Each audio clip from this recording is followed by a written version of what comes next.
জীবনে আমরা যতটাই বিজি থাকি না কেন, একবার মা বাবা হওয়ার পর আমাদের যেটা কর্তব্য থাকে সেটা আমাদের যেভাবেও হোক আমাদের এটা পালন করে যেতেই লাগে।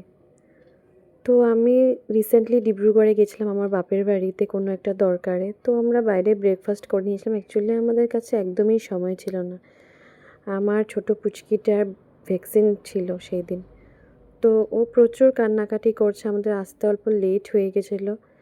তো ওর বাবা ওকে এভাবে রাস্তা দেখাচ্ছে, বাইরে দেখাচ্ছে, দোলাচ্ছে।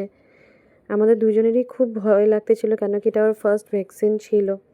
কিন্তু করার কিছু ছিল না। অন্য বাচ্চাগুলোকে দেখছি ভ্যাকসিন দিচ্ছে, কিন্তু ভয়েও লাগছিল, জানিও কী হবে। তো সেজন্য মানে বুঝছি না যে আমরা কী করবো। আমাদের খুব খারাপও লাগছিলো, কিন্তু করার কিচ্ছু নেই, ভ্যাকসিন তো দিতেই হবে।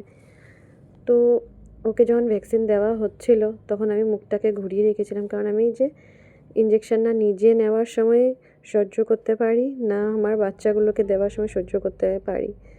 তো যাই হোক, সেদিন ওকে ভ্যাকসিন দেওয়া হয়েছিল, প্রচুর কান্নাকাটি করছিল। বাই।